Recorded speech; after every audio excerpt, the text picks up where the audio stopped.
America खुद ये मानने लगा है कि दुनिया में दो ही सुपर पावर हैं, अमेरिका और चाइना। इसको वो G2 कह के संबोधित भी करता है। हाल ही में ट्रंप जब शी जिनपिंग से मिले थे, तब उन्होंने मीटिंग को संबोधित भी ऐसे ही किया था कि G2 मिलने जा रहे हैं। अब सवाल यह है कि इन G2 में से रहना किसी एक को ही टॉप पर है। पहले सोवियत रूस वर्सेस अमेरिका की लड़ाई थी, अमेरिका जीत गया था। अमेरिका ने इस बात में यानी उसको हराने के लिए कोल्ड वॉर लड़ा था। कोल्ड वॉर मतलब यह कि आपने आमने सामने कोई हथियार नहीं चलाया, लेकिन आपको हर तरह से खत्म किया गया।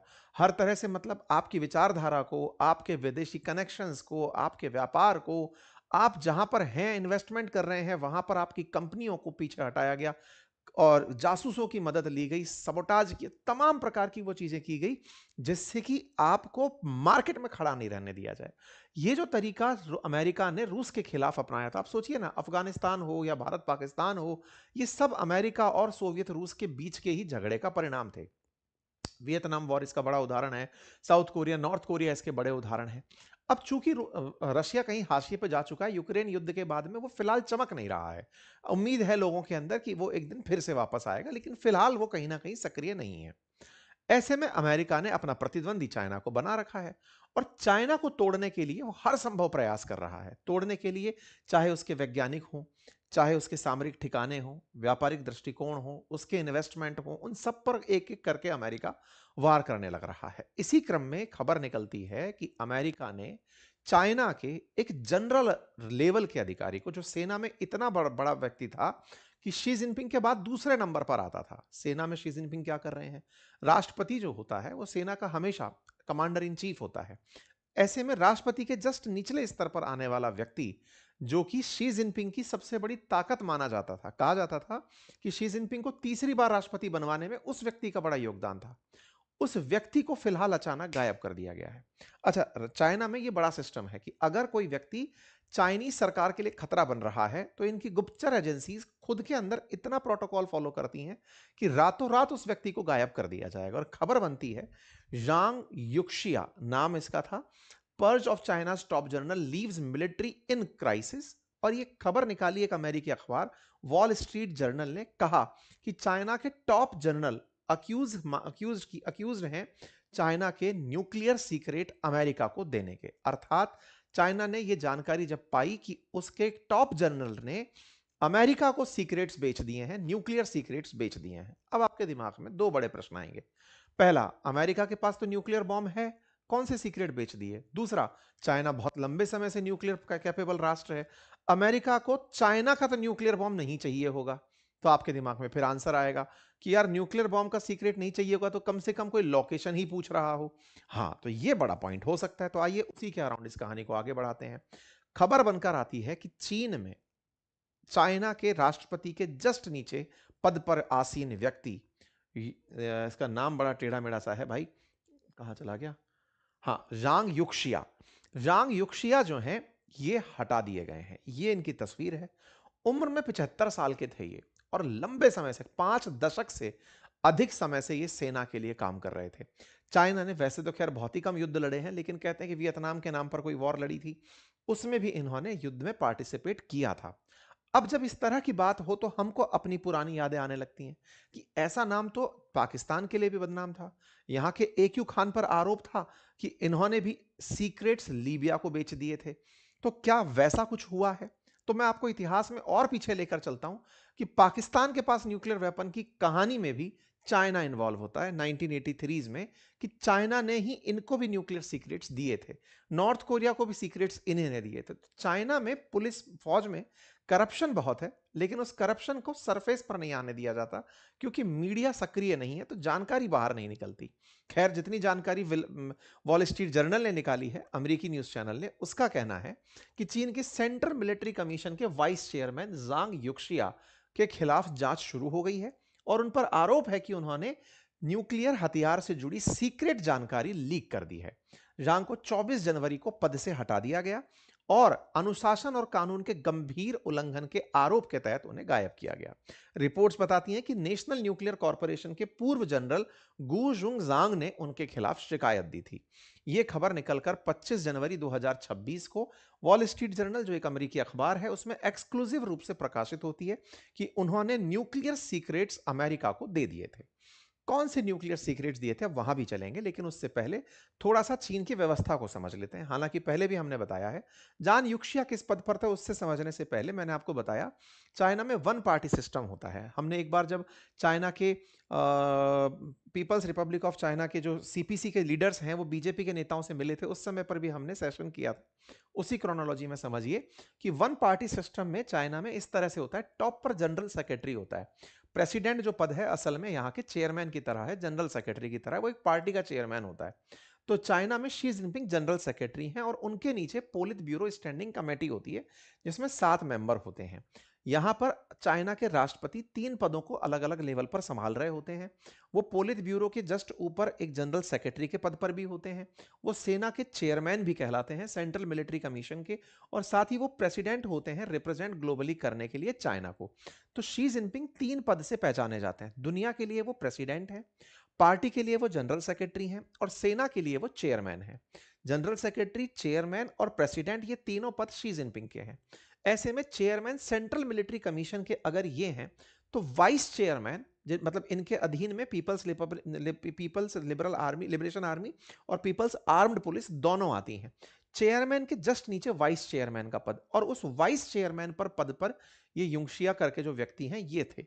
इनको आप ऐसे देख सकते हैं कि ये चेयरमैन है और ये इनके साथ में वाइस चेयरमैन है, तस्वीर में गोले में आपको दिखाई दे रहे हैं। कितने प्रभावशाली थे, आप इन्हें इंटरनेशनली देख सकते हैं, पुतिन के साथ देख सकते हैं, सुलिवान जो कि अमेरिकी एनएसए हैं उनके साथ देख सकते हैं। अर्थात शी जिनपिंग के बाद अगर किसी व्यक्ति से मिला जाता था उनमें से ये एक थे, सेना को रिप्रेजेंट करते थे। ठीक है, आसिम मुनीर के साथ भी आप इन्हें पिछले 1 साल पहले की तस्वीर में देख सकते हैं, जब इन्होंने टेररिज्म को लेकर के बेल्ट एंड रोड इनिशिएटिव पर एग्रीमेंट साइन किया था। मतलब ये वो व्यक्ति था जो कि सेना को रिप्रेजेंट कर रहा था इंटरनेशनली। अगर आप चाइना के मिलिट्री कमीशन को देखें तो शी जिनपिंग अगर चेयरमैन है तो ये वाइस चेयरमैन जांग युंगशिया और दूसरे जांग शेंगमिन थे। शेंगमिन को प्रमोट किया गया था फिलहाल मेंबर से, लेकिन जान युंगशिया चाइना में लंबे समय से काम कर रहे थे और ये पीपल्स लिबरेशन जो आर्मी है, यानी चीन की जो सेना है, उसके बड़े फैसले लेने के लिए जाने जाते थे। और कहा जाता है कि कम्युनिस्ट पार्टी की बैठकों में शी जिनपिंग के बिहाफ पर बड़े फैसले लेने के लिए जाने जाते थे। 1968 से सक्रिय पीएलए के अंदर इन्हें बताया गया और ये कहा जाता है कि इन्होंने काफी ज्यादा चाइना को वॉर में आगे ले जाने के लिए, चाइनीज सेना को किस तरह से युद्ध फ्रेंडली बनाया जाए उसके लिए लंबे समय से काम कर रहे थे। 75 साल के फिलहाल थे। तो 24 जनवरी 2026 को खबर कैसे बाहर आई? वॉल स्ट्रीट जर्नल में ये खबर बाद में निकलती, उससे पहले एक खबर और आई और वो ये थी कि 2 सीनियर मिलिट्री ऑफिशियल हैं चाइना के जिन पर इन्वेस्टिगेशन चल रहा है कम्युनिस्ट पार्टी के डिसिप्लिन को तोड़ने का। पार्टी के डिसिप्लिन को तोड़ने का सीनियर मिलिट्री ऑफिशियल्स पर जो चल रहा है उसमें से ये आदमी निकल कर आए कि सुनो भाई, पार्टी में कानून और अनुशासन के उल्लंघन के नाम पर जो व्यक्ति है ना, असल में वो जांग है जिस पर आरोप है कि उसने सेना में भ्रष्टाचार किया है। अब भ्रष्टाचार किया है तो सेना के अंदर भ्रष्टाचार कैसा हो सकता है? 2 तरह का हो सकता है, माल की खरीद फरोख्त को लेकर के कुछ गड़बड़ कर दी हो, या फिर उसने कोई ऐसी बड़ी जानकारी बाहर बेच दी हो। यह खबर निकल कर आई एक पहले से आरोपी जो जनरल थे उसके द्वारा। उसने शिकायत में कहा कि मैं नहीं, वो व्यक्ति है जिसने सारे सीक्रेट्स बेचे हैं। किस तरह के सीक्रेट्स बेचे, ये जानकारी अब आगे वॉल स्ट्रीट जर्नल में कहा गया कि इन्होंने कोर टेक्निकल डेटा अमेरिका को बेच दिया। अब थोड़ा सा आगे बढ़ते हैं। देखिए, दुनिया में अगर न्यूक्लियर वेपन्स की बात की जाए तो सबसे ज्यादा रशिया के पास में है 4200, 99, 4299, 99। यूनाइटेड स्टेट्स के पास 3700, चाइना के पास 600। लेकिन ये डेटा पुराना है, 2025 का अकॉर्डिंग ये एस्टिमेशन है।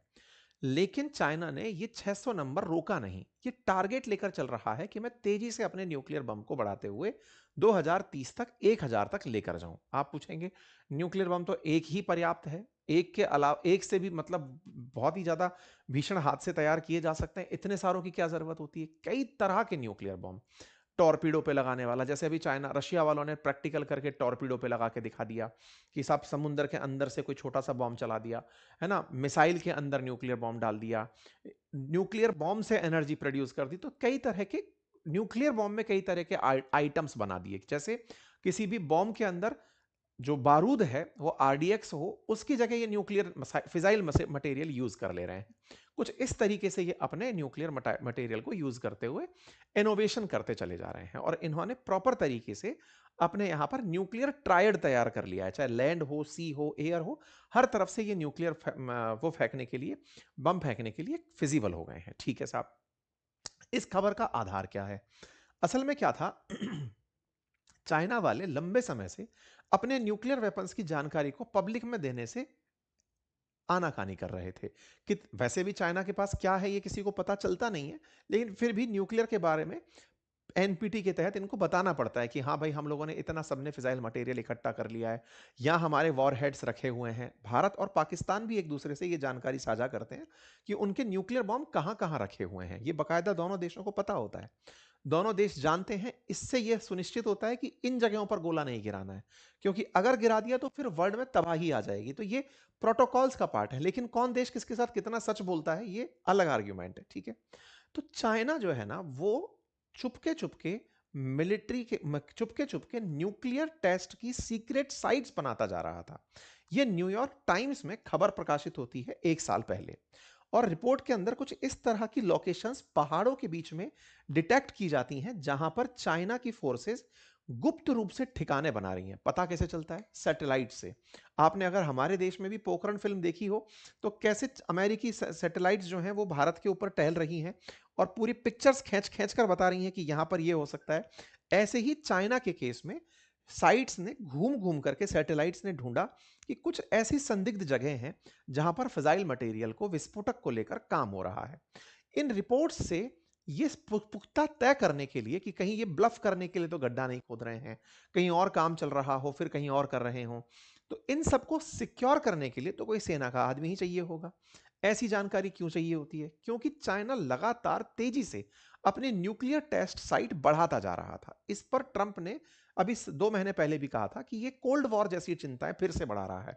जैसे रशिया चाइना, जैसे रशिया अमेरिका के बीच की चिंताएं थी, ये वैसी ही चिंताएं हम लोगों की बढ़ाता जा रहा है, क्योंकि चाइना 2027 में ताइवान पर कब्जा कर लेगा ऐसा अनाउंसमेंट करके बैठा है।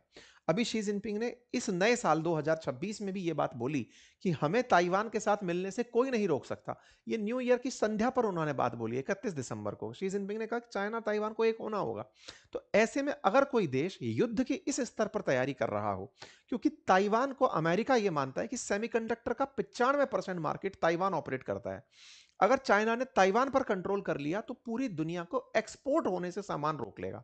दुनिया का एक्सपोर्ट रुक गया तो जो आज अमेरिका टैरिफ लगाकर इंपोर्ट बाधित करने की बात करता है, चाइना दुनिया को दूसरा मजा चखा देगा कि मैं माल बेच ही नहीं रहा, तुम जी लो किसको कैसे जीना है।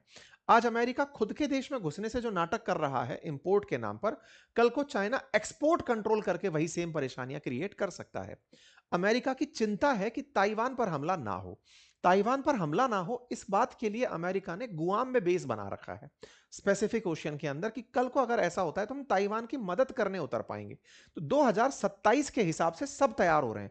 अमेरिका गुआम में बैठकर ताइवान की हिफाजत के लिए तैयार हो रहा है कि हम यहां से ताइवान की रक्षा करेंगे। कुल मिलाकर के पैसिफिक ओशन में अगले साल के लिए वॉर की बिसात बिछती जा रही है, और इन बिसात में चाइना के अंदर आपको यह पता हो कि इनकी स्ट्रेटेजिक साइट कहां है, तो वॉर का बहाना लेकर क्या अमेरिका, जैसे आज ईरान के अंदर B2 बॉम्बर्स ने घुसकर नातांज जैसी साइट्स को मार गिराया ईरान में, बिल्कुल वैसे ही क्या चाइना के अंदर सीक्रेट साइट्स को ढूंढकर न्यूट्रलाइज किया जा सकता है? हो सकता है अमेरिका इसमें एज लेने का प्रयास करे। तो कहने का मतलब यह है कि अमेरिका दुश्मन के उन ठिकानों तक पहुंच बनाने की हमेशा प्रयास करता है जिनसे उसे दिक्कत है या चिंता है।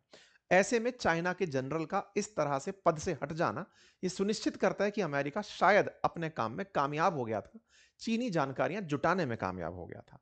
हालांकि चाइना अपनी पूरी सेना की ताकत को बहुत तेजी से बढ़ाते जा रहा है, लेकिन हां, इन दोनों में कौन शक्ति के केंद्र पर बैठेगा, इसकी लड़ाई अभी से चालू हो चुकी है।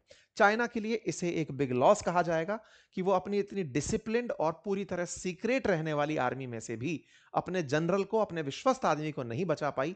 ये निश्चित ही चाइना के बड़े फेलियर्स में से होगा।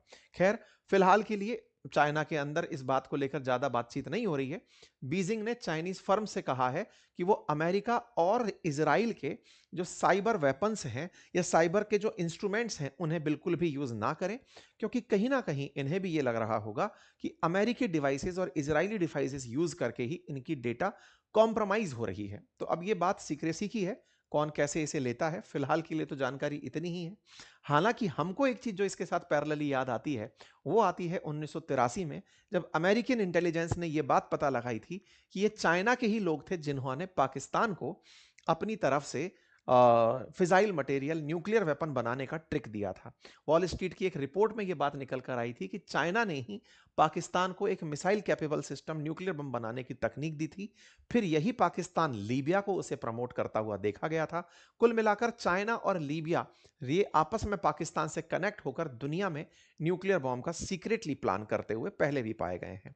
पाकिस्तानियों तक पहुंचा तो नॉर्थ कोरिया तक भी पहुंचा। पाकिस्तान में चेहरा ये बने, दुनिया में न्यूक्लियर बॉम्ब ही वो ताकत आज के समय पर बची है जिससे आप दुनिया की नजर से बच के रह सकते हैं। फिलहाल के लिए उदाहरण ये महाशय हैं।